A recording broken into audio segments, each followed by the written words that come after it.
Many thanks, Dr. Ashraf, for coming on Rwanda Beyond the Headlines.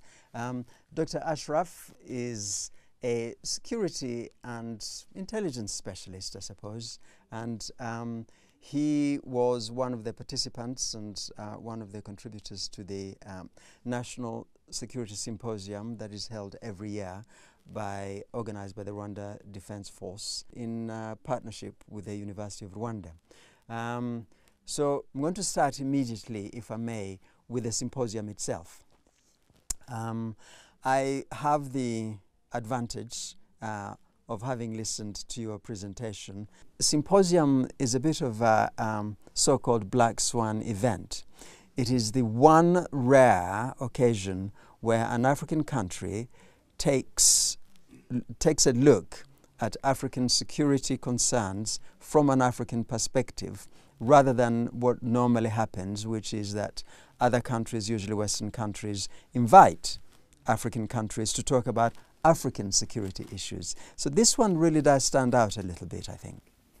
Well, Vincent, yes, thank you very much for inviting me, and it was a great honour to be part of this and to feed into the planning and the selection of speakers, which I think you will agree was on the whole extremely successful.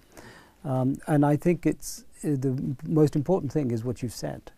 It's an African country talking about African perspectives on security, which are unique to Africa. Others have a view on Africa, but my view on Africa is not as valid as your view, nor should it ever be as valid as your view. So I think that's why it is a great symposium, and that's why I think it's a very necessary symposium, and I'm absolutely honoured to be part of it. We're going to explore that theme a little bit more. I mean, I want to look at some of the comments here from your presentation.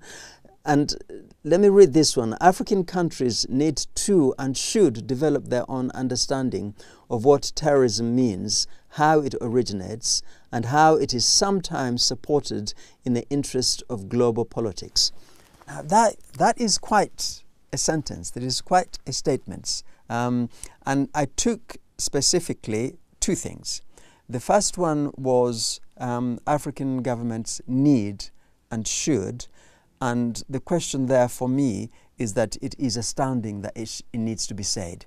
We're in the 21st century, and a continent needs to be reminded that it should have its own security architecture, which it doesn't seem to have. I'm sure individual countries have various security arrangements, but as a continental-wide security architecture, there does not seem to be one. The other thing that I took from there is how it is sometimes used in global politics. So if you would take each one of those, and we'll explore those if you wouldn't mind, starting with the first one, which is how do we find ourselves in a situation where an entire continent needs to be reminded what ought to be obvious?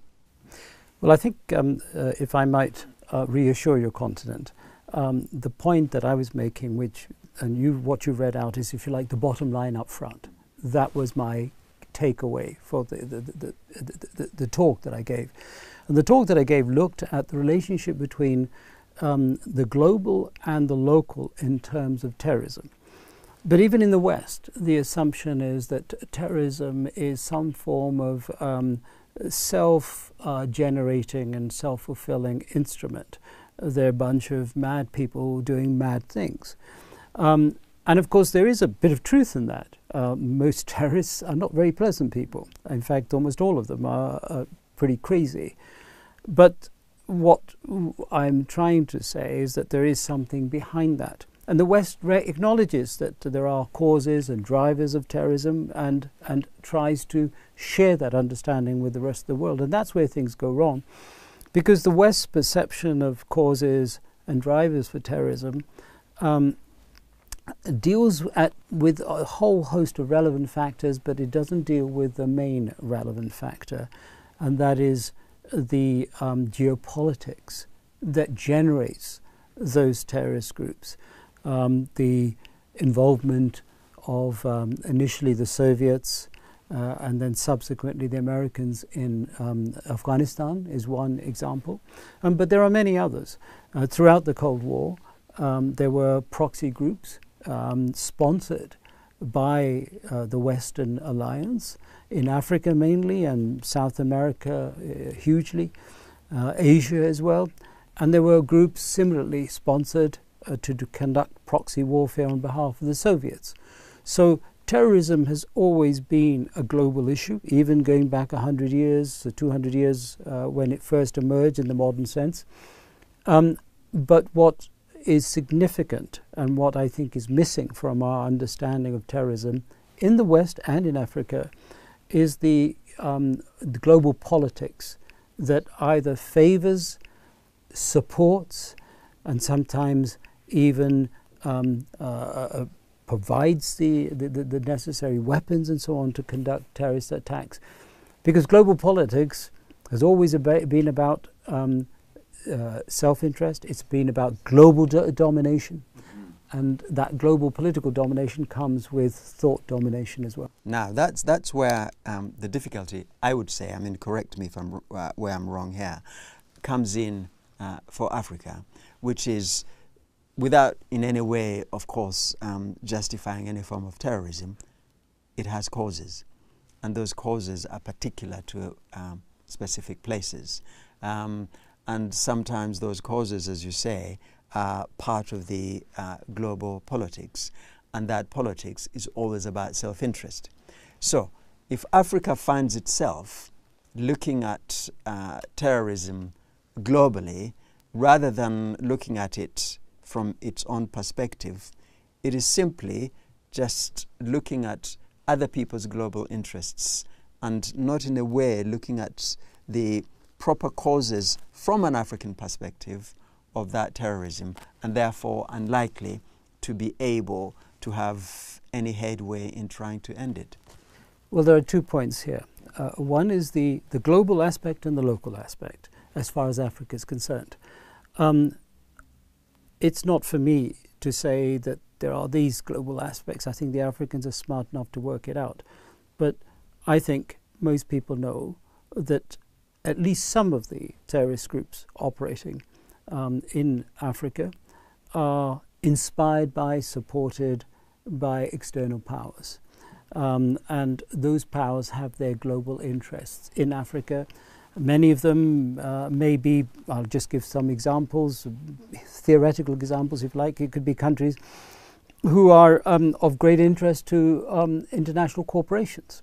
And that requires them to have a country that is destabilized with a weak government so that they can extract from that government the best possible deal commercially. So that's one incentive. There are other incentives. Strategic interests in certain parts of Africa require the great powers to have an influence, and terrorism can be a means of presence and influence in the region. I think on the local side, there is an issue that I think needs to be distinguished. What are the causes and what are the vulnerabilities to radicalization? They're often separate things, and people conflate those. Causes everywhere, and I've looked at terrorism for over 25 years, boil down to one thing. And it was articulated, I think, rather well by bin Laden when he said, "We fight you," he was talking about the West, "because you occupy our land and steal our wealth."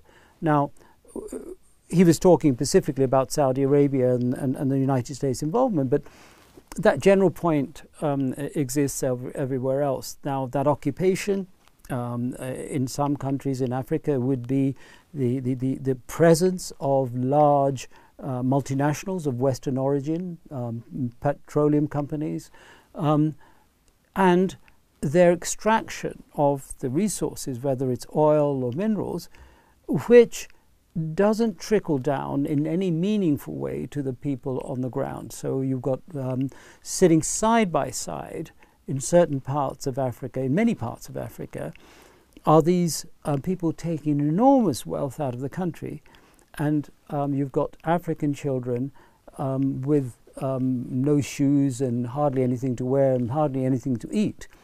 And so you get that grievance narrative. The poverty makes you vulnerable. It adds to that sense of grievance when you know that these conglomerates are making money, and you don't have to have gone to school to know that. And you know that that money is, what little that's coming into the country is being given to the facilitators, whether they're elements of the government and so on. So I think that that local, if you like, vulnerability and those local groups that emerge, even they import a lot of their ideas. So if we take, for example, Boko Haram, in Nigeria, they've imported a lot of their ideas. The ideas were never very sophisticated. They originated about 100 years ago in the 1920s in India about sovereignty belonging to God and so on, and it's been modified in the Middle East by people like Sayyid Qutb and so on. So they take these sort of very simplistic, flawed ideas, and they add more and more flaws every time it goes through various people. But so there is a degree, even on the local side, of a globalization. And those ideas, by the way, that emerged in the 1920s in India were a direct response to the imperialism in India. And those ideas, by the way, weren't just organically developed. They were developed by reading Karl Marx. Maududi, who was one of the architects of those ideas, read Karl Marx and openly infused his thinking. So that globalization even impinges Africa at that level. But going back to the big picture, almost every case of terrorism is built on the belief that external influences or acting through internal, local actors are depriving us of our sovereignty, of our identity, and they're depriving us of our wealth. And that needs to be addressed. That takes us to, I think, a structural issue or a structural problem or structural reality. Because these groups are usually separate from the state. So within Africa, as within elsewhere, with the exception of one or two countries, they are fighting both their own state on behalf, they would claim, of their people against those people who are stealing their wealth.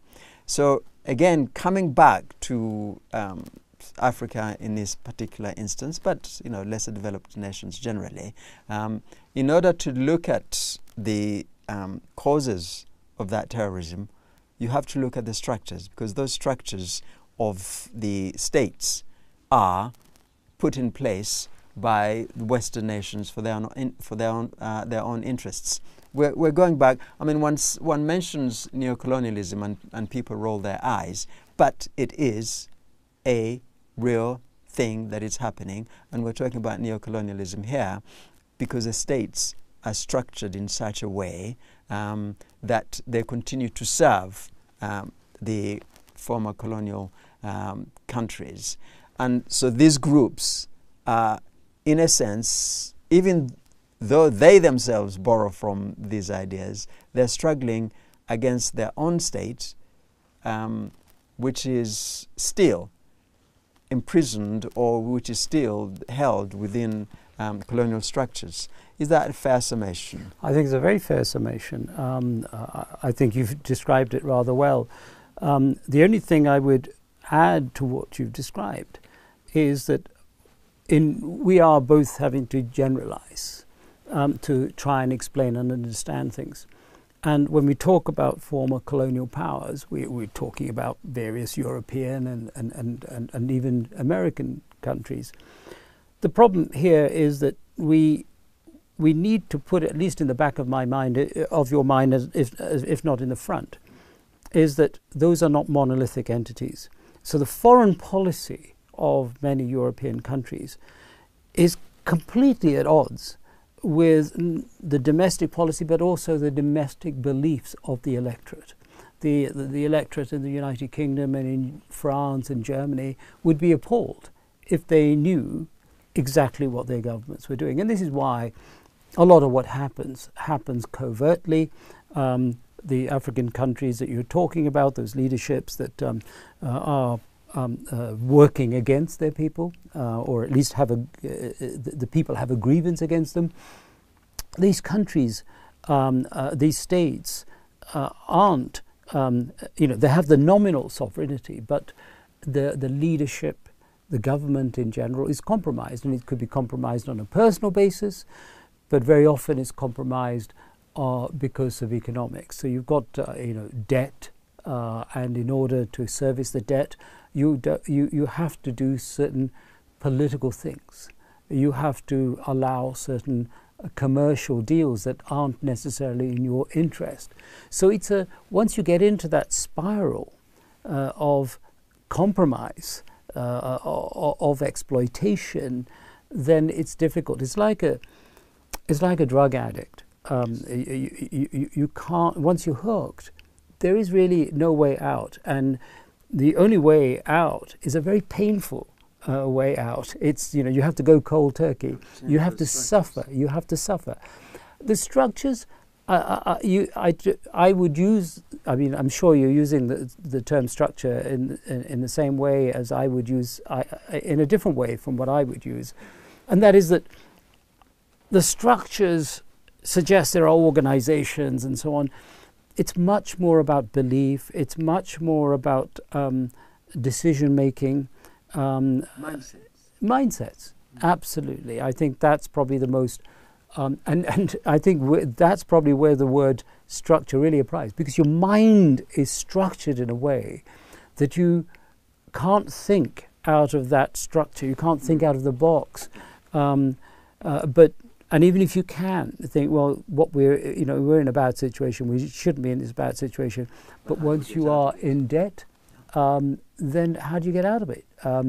You've got to go back to the person you're in debt with, who will have demands which will help you, but they come at another price, and you become more and more compromised then.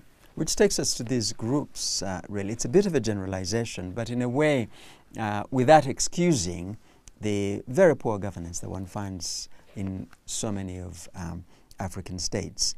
But it's much more nuanced. Sometimes there are a really profound level of incompetence, sometimes almost seems willful. But from what you describe, in some ways it's very difficult to get out of it.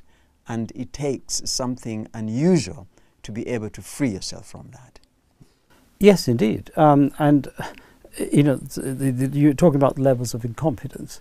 One of the problems with democracy is that most technocrats, most people who have a level of competence in doing things, aren't attracted necessarily to politics. And the sort of people that arise in politics are usually people who have one competence only, and that is oratory. And that is convincing people they'll do things, but often they've never done things. And the electorate then is left with a choice of choosing between two people who are equally competent or equally incompetent, and can only choose on the basis of which one sounds more plausible than the other. So presumably what you need is a politician who understands that they need to get in their technocrats to help them do the certain things they need to do. They do, yes. I think that's exactly what's required is to have a system of representational government which prizes the suitability, the competence of individuals. And there it may be that you nominate and appoint as opposed to people saying, hey, choose me. Because if you're asking to be chosen, your primary concern is power. It isn't the sort of thing that drives you as a journalist, curiosity, me as if you like, an academic, and that is trying to get to the truth of things and so on. So it's bizarrely, it's the nature of democracy. Now, people will be shocked, but democracy, in the sense that we are given it from the Western world, is a luxury that most countries cannot afford, because it's a pugilistic affair. It's short term, so that form of democracy, though, because the there is an insistence on describing democracy as the Westminster adversarial system. It needn't necessarily be. Absolutely. That's precisely the point, but unfortunately that's how people take it. And the very fact that you have elections every 5 years or so means that your planning horizon is 5 years. Well, you can't have that. For a country, particularly a developing country, that needs a 25-year plan. And we see this in successful examples in Vietnam and in China more convincing. They're looking at 25, 30, 50 years. And they need that stability. So what often happens, and this is happening in Westminster, just before the elections, the government will throw money at the problem to win popularity, or actually reduce, in the case of current governments, the lack of popularity. And so you're making a situation that you've created even worse just before the election. And then if the opposition comes in, they find there's no money left, and then they promised all sorts of things, and people say, well, you promised this and you haven't delivered, and so on. So it's a very negative. It becomes a fight for power rather than fixing things. Absolutely. Let me go back. Let me go back a little bit to my slightly flawed idea of structures and colonial structures, but now coupled with what you say, the mindset, which is very important, because those I mean by that, let me try and explain it really. I mean by that there is in a way an agreement, whether it's tacit or whether it's actually defined properly and agreed, an agreement that you will continue to do certain things in a certain way, and we will do, in return, we'll do certain things in a certain way. But that agreement has been hugely skewed in favor of the colonial powers. And I want to suggest that you can notice when lesser developed nations become more sovereign, then the antagonism between them and the Western powers increases. I think there is a degree of that between the Western powers and Rwanda right now. Rwanda, as I understand it, and I keep making the point that I don't know all of it by any stretch of the imagination, but I do understand quite a bit about the philosophy of the RPF-led government, the leading political party in Rwanda. And that is, let us cooperate with everybody, let's make friends with everybody globally, but let's look at things from our own perspective. In other words, let's be aware of our sovereignty. And that seems to be anathema to the colonial and neo-colonial paradigm, if you like. Then they will find a way of objecting to that. That seems to me what is happening. So that becomes another trap, in a sense. Don't you dare leave that structure. That's what I mean by these structures. Well, I think you've again described it well, and all I would do is rephrase it in the terms of global politics, and that is that power is, as you know, a zero-sum game. So if a great power, let's call it America, for example, has power and influence in a region, that means that other great powers, China, Russia, don't.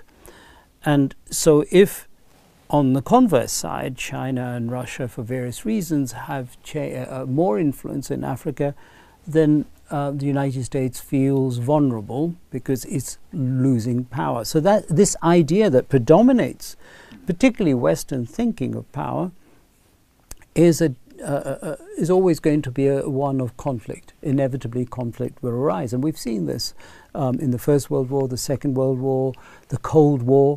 And of course, when people talk about the Cold War, that I think is worth thinking about. We've called it the Cold War because people like me living in the West, it was cold. It was brilliant. Elsewhere, yes. And millions of Africans, millions of South Americans, millions of Asians were killed, but they don't count. It's the fact that it was very hot for them doesn't matter, because those of us who set the world agenda think in those terms. And so, but one point about Rwanda, I think, there are one or two other countries who are in a similar situation. Rwanda has had to struggle to establish a new government. And the struggle, as you know, awful situation of the genocide that took place here, required a very determined and systematic approach to recover Rwanda. And there the strength of not just the military, but the thinking lies. They were faced against a superior enemy in almost every measure, numbers, weapons. That enemy had the support of a great colonial power. So why and how did the Rwandese win? And if you go to the Memorial Museum, as I have done, and I'm sure most of you have done, you can see it. You can see it in that diagram, that campaign plan. It was thought through. And superior intelligence, superior thinking trumps military power, it trumps political power. Throwing stuff at it. Yeah. I mean, let's... our viewers should know that you're from a military background, so you will be hugely homing in on these tactical things that have led to strategic successes. Or the strategic successes that have led to the tactical successes. I don't know which is better. But I want to look at, we're coming up to elections in Rwanda, parliamentary and presidential elections. And again, I want to look at this relationship with the former colonial powers. I always, occasionally, perhaps a little glibly, make the point that they're not really former because they're still very much, in many ways, powerful in these respective countries. They're less so in Rwanda, and that seems to be a problem. The elections in Rwanda will be, almost without a doubt, throughout the Western media, described as not meaningful. We will have words like autocracy. We will even have words like dictatorship. At no stage will anybody look at the political philosophy that was led, not necessarily just belonging to it alone, but led by the RPF.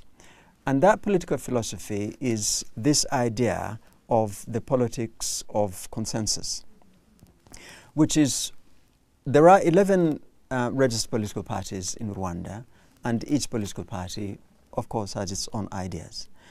But the idea is that you don't, rather than have a quote-unquote opposition which says to itself, all right, we've lost, now let's go and start fighting against the winner until we get power.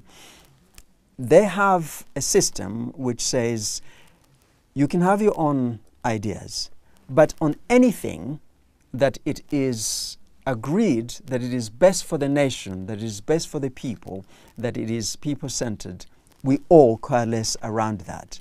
They've described it variously as a wheel, and the spoke is, where all those principles are to profit the people, to benefit the people, and the different parties are the spokes of the wheel.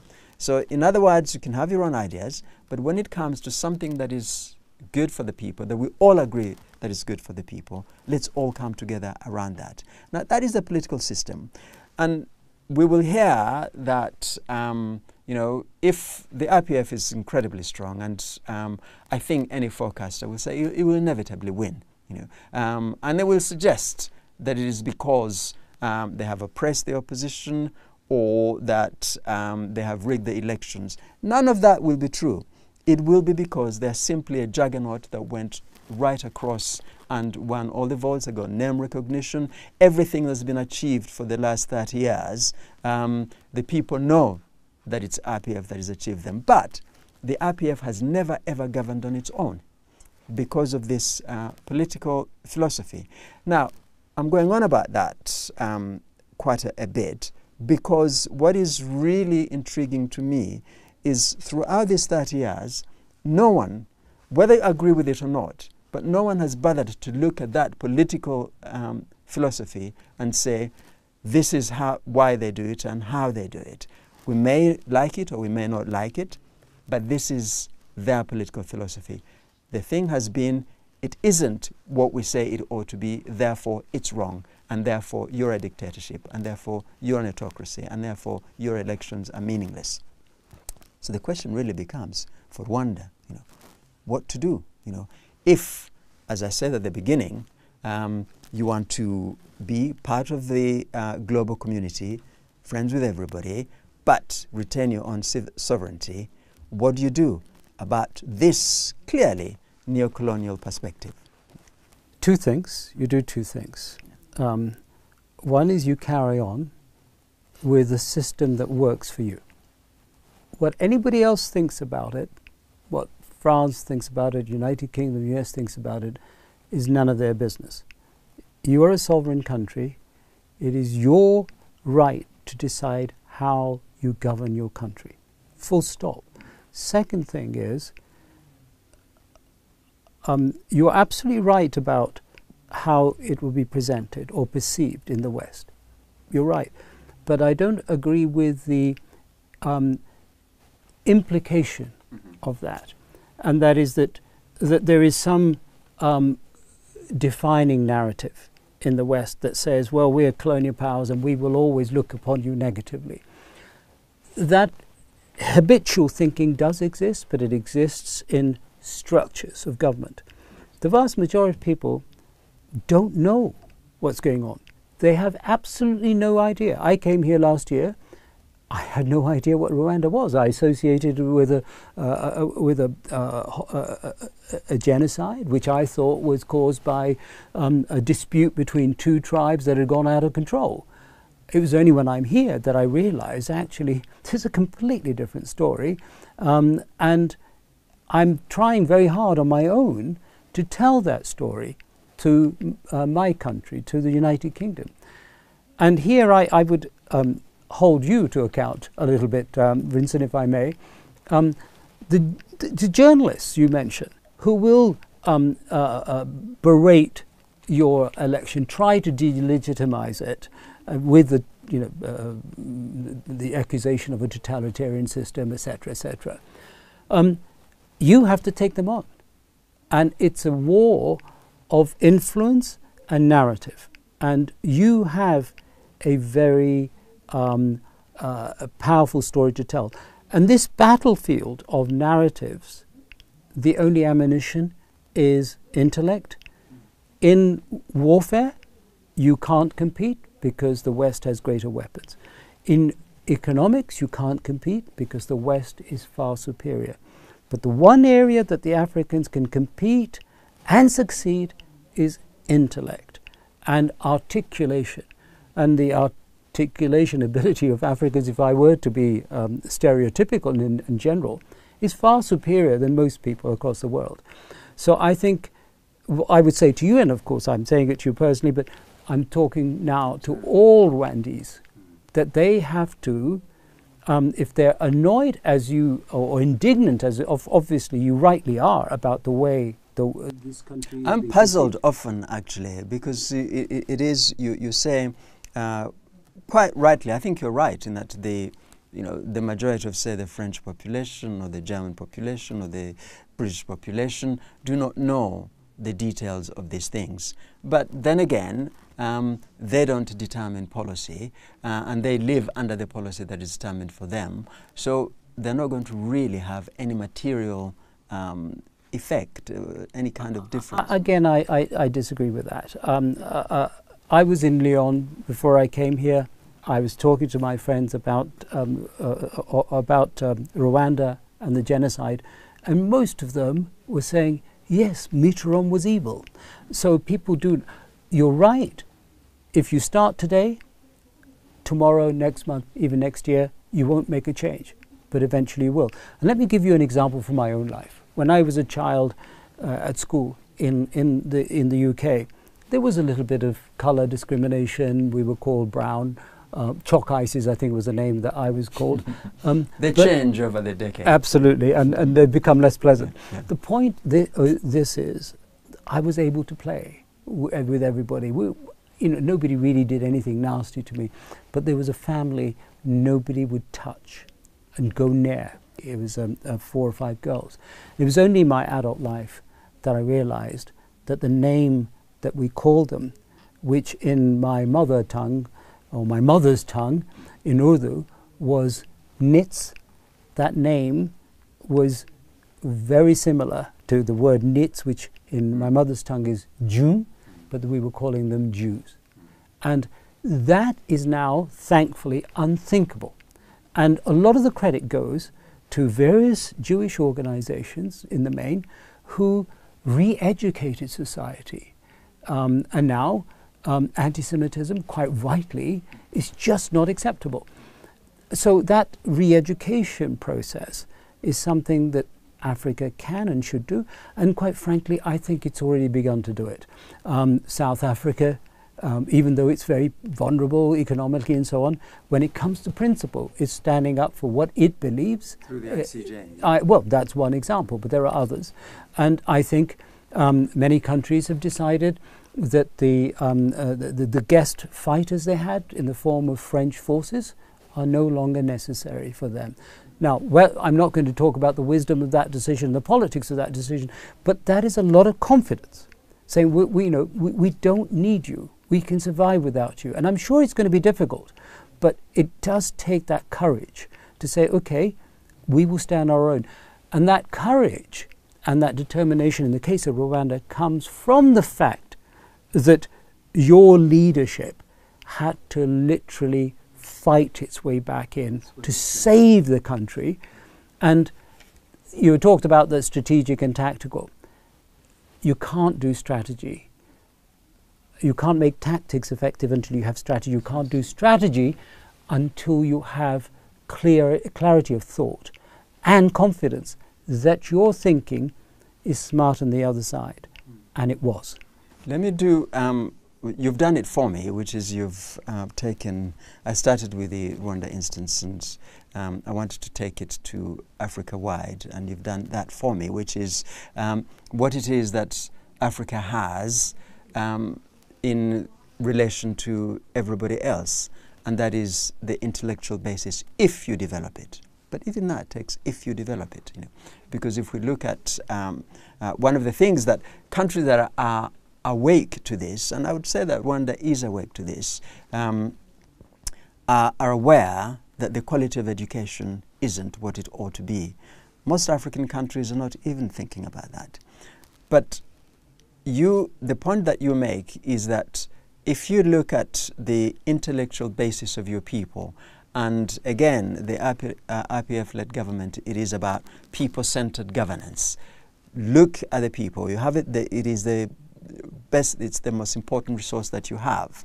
So if you look at the intellectual basis, then that's where you can compete with everybody else. So when you look at around Africa at the moment, they seem to have lost they've lost sight of that idea. In terms of education and in terms of all the educational structures, everything is within those colonial structures that I was talking about. So even a thing on which you can compete, you're not really using properly. It will take that painful bit that you mentioned earlier to say, we are going to consciously change these structures. Can that happen? Yes, it can. And it should, and I think it will if people make the right decisions. So I think you've accepted. I'm glad that the competitive advantage that the African nations can develop is in the intellectual field, because there's no barrier. And the good news is developing that intellectual capability, that educational capability, has never been easier. Yes, what has held it back so far has been that in order to get a good education, you've got to go to the West. And that still holds true to some degree. But when things change, it is those that adapt fastest that can leapfrog those that have been established. And what has changed dramatically now is knowledge, information, the sort of things that kids learn at school and graduates use for their research at universities. That's available at the touch of a button to almost every kid in Africa. So what we need to do is reimagine education. And what teachers need to do is to teach children how to interact with information at the school level. Digital classes. Digital classes, but also to understand that, okay, I don't just get some information from my computer. What does it mean? How can I use it? Critical thinking. The critical thinking is something, you're absolutely right, but that is something that can develop at a later stage. And critical thinking is something that you can sow the seeds, and of course you must, at school. Certainly at secondary school you must. But really, you start pushing critical thinking as the primary objective of the subject, whether it's history, whether it's international relations, whether it's English or whatever language. You develop that at the graduate level. And what freeing up of imparting knowledge does for teachers, it allows teachers who don't necessarily have to be really expert in a particular field to teach students how to do research, how to analyze the material data they've got, how to critically think about it and assess it and employ it in whatever way they need to employ it. And so what you've now done is you reduce the burden of information, which meant, only a couple of decades ago in my lifetime, you would have to go traipsing through libraries in the world. You can do this here. It means that you don't, in most subjects, there will be subjects where you need high level of expertise as you get senior, but in most non-hard science subjects, you can have generalists or people who are educated in a wide area of the social sciences, for example, teach subjects in terms of the things I mentioned, critically analyze and research and so on, because the skills for history research are the same as for any other social science research. The analysis techniques are the same. So now in Rwanda and other parts of Africa, you have an opportunity to reimagine. One of the things that I would say, when we get to the top end, this business of going and the expense of going to places, Western universities are trying to reach out. They're establishing outposts, which is good, but it's not as good as the alternative. Because for them it's a commercial venture, first and foremost. And they're not going to establish one in Rwanda. In most African countries, they'll do it in the Middle East, they'll do it even in China, where there is a return on investment. But there are centers of learning which specialize in the developing world. And one such was set up by Professor Salam, who won the Nobel Prize for Physics in Trieste, in Italy. And I'm very happy to learn in this trip that there is if you like, a branch of that here in Rwanda. So people from all over Africa who want to study physics at the highest level can study physics here. And Professor Salam grew up in a backwater of Pakistan. I don't think he had electricity in his house. That's why he thought, this is what I need to do. And that model, some of us, and I think Professor Atif Mir, who was at the conference, one of the world's top economists, particularly in the developing world, I think he would like to set up something very similar here. And Rwanda, because of its geography, is central. Because of many other things, it has an advantage. And that building that intellectual capacity is the key. And it is relatively cheap when you think in terms of buying defense capability. Fighter jets. People are buying fighter jets. How many wars have been won by F-35s? The countries that have the most advanced, I was in the Royal Air Force, we had the most advanced fighters, but we've lost all of our wars, in Iraq and Afghanistan and so on. But you invest a fraction of that in your people, in telling African young men and women that intellectually you could be as good as anybody and maybe better.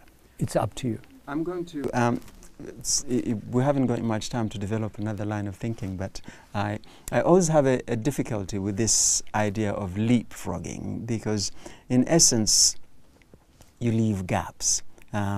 The digital world started in analog.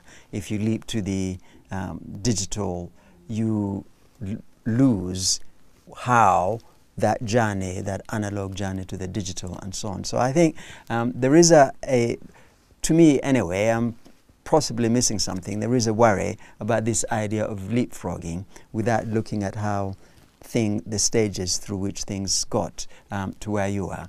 But that's a long subject, and you can touch on it quickly if you like. Well, I think the analogy you're using is one of technology. My point was conceptually leapfrogging, okay? So the analogy that you talked about breaks down. It's very simple. What do we want to achieve? We want to achieve intellectual superiority or dominance. If that's what you want, you say, well, how do we achieve it? We achieve it by teaching people certain facts and information. We teach it by teaching students how to analyze that, how to assess it, how to apply it. So what are the skills? Critical thinking, etc., etc. You can map it out. It's not it's not rocket science, as people mention. Yes. So the point is that what I'm saying is the old world has always been about sitting children down in a classroom, teaching them 1 + 1 = 2. You might need to do that at some level. But what we need for them to learn is that they can get that answer at a higher level. What they need now to do is to spend more time thinking about that answer, which they would do 5 years downstream. We can get them to do it earlier. And so you can bring in, you can fast grow your intellectual capability, but certainly at the higher levels of the sort of postgraduate PhD level, bring that world's talent here.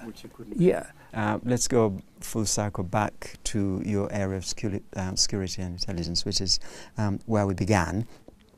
I don't know how much you've looked at. There is a war, a very unpleasant war raging in the Democratic Republic of Congo. Now, the puzzlement for me is that war could conceivably, and this is, I know it's a radical thing to say, and it is possibly a naive thing to say, but looking at the facts, that war could end in a month if people wanted it to end. Which people do I mean by that? The war is primarily, we hear, between the M23 rebels, and we won't go too much in what they are, but they are Kinyarwanda-speaking Congolese who found themselves Congolese because the colonial powers gave what was Rwanda to now Congo. Persecution throughout the years. 1994, genocide ideology goes to the Democratic Republic of Congo. Now we've got the perpetrators of the genocide against the Tutsi in Rwanda, in Congo, in the form of FDLR, persecuting the Kinyarwanda-speaking Congolese in Congo, so they take up arms, and that's where we've been so far.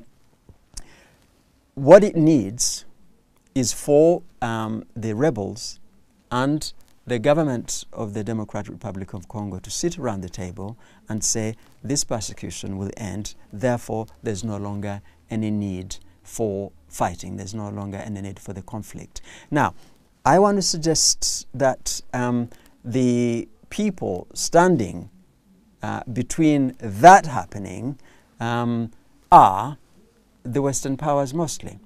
And the lack of the rather supine attitude of the regional powers too, who will not say, well, look, we know what are the causes of this conflict, and we would like to end it, irrespective of what Washington says. But Washington would rather point a finger at Rwanda rather than say, well, look, how does this conflict end? What are the causes of this conflict? and how does it end, and why don't they go around the table? We are now at a situation where the State Department, the United States State Department, simply repeats what President Felix Tshisekedi says, so that war continues. Now, I bring this up because it goes to your point about the interests and the conflict that suit the global politics.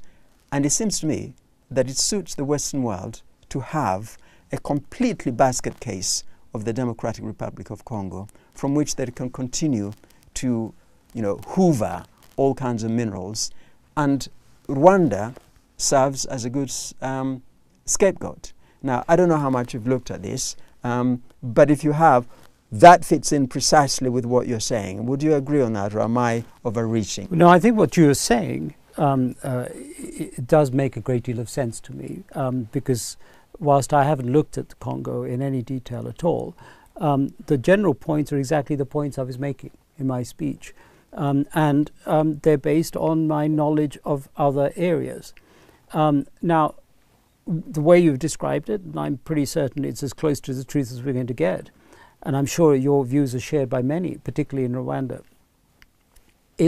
comes out with a sense of indignation, appropriate indignation. So how do we deal with it? We need to look at several desperate pieces, and it's for the Rwandese to put them together, not for me. Let me just share some thoughts. Conflicts are constructed which benefit outside powers. For a long time, for several decades now, there's been a Cold War between Iran and the Saudis and the Gulf states.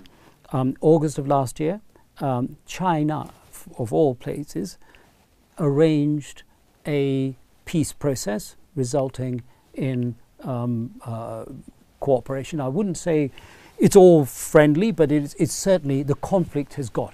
Which is something, because that's a centuries-old conflict. Well, it has, and it's not a centuries-old conflict, I don't think. Shia and, suppose, Sunni. That's a myth. Yeah. That's a myth. There have been conflicts, and these are myths that are developed to perpetuate conflicts, just as the myth of the Tutsis and the Hutus was developed as a centuries-old conflict, but actually it's not necessarily the case. So this particular conflict emerged about 30 years ago, 35 years ago, whatever. The point is that there is that possibility, if you like, of great powers being involved. And I'm not suggesting China is necessarily involved. It may be another great power, but somebody can, if you like, negotiate and provide some sort of resolution. An even better solution is what I was saying 20 years ago when I was in Iraq, and when I was in Afghanistan, much less, 15 years ago, was that Africa has some of the best examples of conflict resolution that I've ever come across. South Africa, everybody knows about. Ghana has a fantastic example when they did a Truth and Reconciliation Committee, and they put that to one side. I'm not suggesting that the Congolese Rwanda thing is quite that simple and straightforward, but when it comes to conflict resolution, in my opinion and my knowledge and research, Africa is in the Premier League. So I think that is a starting point. The other thing is this, that we have to understand that the appetite for change in Congo must come from the Congolese people. And what we must do, anybody outside Congo should facilitate Congolese people to empower themselves and say, okay, we've got problems. We don't need to take sides between Rwanda and us, but we do need to find a way of developing peace and prosperity for our own people first, and commercial opportunities for others second. And that is a much more difficult thing, but it can be done. People, whether they're Congolese, Rwandese, British, American, they're all the same. It's the power structures that have to develop hatred to divide. And we don't learn hatred at birth, but because of the way we're born and suckled by our mothers, we learn love. So that's a very powerful thing, and it's not fashionable to talk about this in politics. But if you look at politics, the politics of fear, realism, it's all about fear. And it's all about looking at the other as a threat, an existential threat to your power. A challenge to Africa in a way. You didn't mean to issue it, but I am going to put words in your mouth, if I may, which is essentially they are in the Premier League of conflict resolution, and therefore we should have better success in resolving these things.